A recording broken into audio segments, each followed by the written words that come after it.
Welcome back to Real Roots Radio. I'm so glad to have my buddy Josh Rinkel, aka Jug from the Ramblin Boys, joining me on the air today. How you doing, Jug? Good. How's it going, man? Doing well, doing well. I'm doing a lot better since I got a hold of a new Ramblin Boys single this week. It's one y'all debuted on the award show last fall. Tell us about the song Lonely Pine. Yeah, so the song Lonely Pine, that's our first single off of the upcoming record for Smithsonian Folkways. It'll be out, the whole record will be out later this summer in August. But Lonely Pine, it's just one of those good old bluegrass trio numbers, like a powerhouse trio number that I like to call it. And it's about a dude talking to a tree. That's Nice. that's it. A guy talking to a tree. Why is the guy talking to a tree? Well, it's like when I started writing a song, I was just envisioning, like I'm really into like the pioneer era of American history, and I read a lot about Daniel Boone and David Crockett and some of the other pioneers out Simon west. Kenton's huge up in our neck of the woods. Oh yeah, Simon Kenton. I just got a book about Simon Kenton. Everyone says that he is the true father of the Long Hunters. I still think it's Daniel Boone, but after I read that book, I'll know. But He's buried in Urbana, Ohio. So oh wow, yeah, so next time you're up at this neck of the woods, you'll have to go check out his grave. yeah, I'll have to check that out. But anyways, that's just kind of what I had in mind, and I kind of envisioned a guy that decided to stake out a claim in the mountains and be a farmer, and it was a poor choice. And he's just talking to this tree, and he's just asking this tree to get me out of here. I need help. In a time and an era where we're all so connected to these to our smartphones and our tablets, and we all got earbuds in and connected to technology and things that are kind of artificial, why do you think it's important to have a song about kind of connecting to nature, especially in such a direct and personal and obvious way, like talking to a tree? I think it can relate to people nowadays, even though it is about farming and talking to trees and stuff like that. Because I think it just lets people know that it's okay to ask for help when you're down and talk about how you feel, even if it is to something that ain't necessarily going to talk back, like a tree. I go out into the woods all the time and just sit and listen. When I was younger, I liked to ride four-wheelers, and I'd go out in the woods and see how much noise I can make. But now I like to go out there and try to be as quiet as I can and just sit and listen. And they do talk back.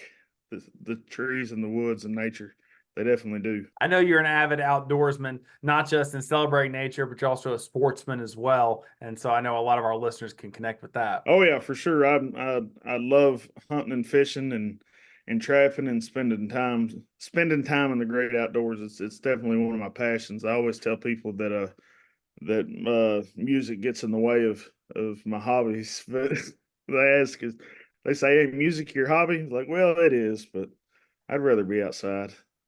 From bear hunting to bluegrass, he can do it all. We've Right. got Jug from the Ramblin Boys, and y'all are going to be at Southgate House Revival in Newport, Kentucky this Saturday night. It's going to be an absolute blast.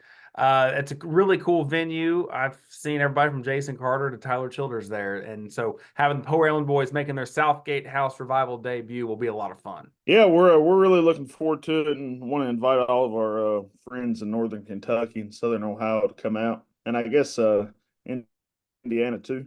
It's pretty close to Indiana, Yeah, but absolutely. come out. I'd like to pack that place out. So if you're in that area, come out and see us. Tickets are still available. You can get information on our website, on Southgate's website, or on our social media platforms. Now, unless for the folks out there that maybe have been living under a bluegrass rock for the last 10 years, what can folks expect when they go see the Ramblin Boys in Newport, Kentucky on Saturday night on y'all's 10th anniversary tour? Yeah, so you can expect a lot of the songs that we've done since we started off of our first record and on from there. But you can expect to hear a lot of sneak peeks at the songs off of our new record. We've been road testing a lot of the stuff off the new record. So if you want to hear some stuff that we're known for, or if you want to hear some stuff that people have never heard before, it's a good chance to come out and check it out. And you had a hand in writing all the songs on the upcoming album, didn't you? Well, I think there's 10 songs on the record, and I wrote 7 out of the 10, 7 or 8 out of the 10 That's solid. that made the record. Yeah, it's something that we wanted to do. Well, whenever we started planning this new record, going into all the pre-production stuff with our producer and all that, I told the guys, I said I would like for this record to be mostly original, and I invited everybody in the band to sit down and write with me. I do most of the writing, but I'm always trying to get other folks in the group to write with me. So there's a few songs that I wrote by myself, like Lonely Pine. There's some that I wrote with my bandmate Laura Orshaw, and then I wrote one with Stephen Mogen that's on the record from the Sam Bush Band. Eli Johnson from Authentic Unlimited, I got a co-write with him. Actually, me and Eli wrote that song.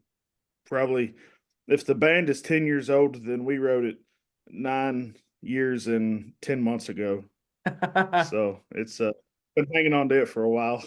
It's going to be a great new album. The Poe Ramblin Boys have a new project on the way, celebrating 10 years of the band. What have been some of the most unexpected twists and turns and parts of the journey for the Poe Ramblin Boys over the last decade? Oh gosh, we probably can't talk about it on the radio. No, I'm kidding. there's been some wild times, man. There's been some tough times, and there's been some great times. We struggled a lot together. As the band formed, we kind of refused to do anything else but make it. And there's a lot of times where we took naps for supper. Our years of playing with James King was awesome because we got to play with our hero, but it was also financially a struggle. But then there's times now where we're all making a pretty good living doing what we set out to do, and we've been on the Opry multiple times, nominated for a Grammy, nominated for a whole list of IBMA awards. Only got to take one of them home, but everybody says just being nominated is pretty good, so I'll take it. But yeah, man, we're just glad to still be doing it. Whenever we first started the band, we talked about what's going to happen in 10 years, if we're going to make it to 10 years, or if we're going to even want to look at each other in 10 years. So I'm glad to be here. It's been a heck of a ride. It's exciting that over the last 10 years, it's been the same 4 guys plus one, of course, adding in Laura Orshaw a few years ago. Yep. You guys have been making great bluegrass music, and the bluegrass community is a lot richer and more fun because of y'all. So thanks so much for hanging in there for 10 years. Congratulations. Thanks, man. Appreciate it. Be sure to check out their rhinestones and their hard-hitting bluegrass and their high-energy performance this Saturday at Southgate House Revival in Newport, Kentucky. Jug, thanks for joining me on Real Roots Radio. Yeah, thanks for having me on, Daniel. It's always good to talk to you. Always a pleasure.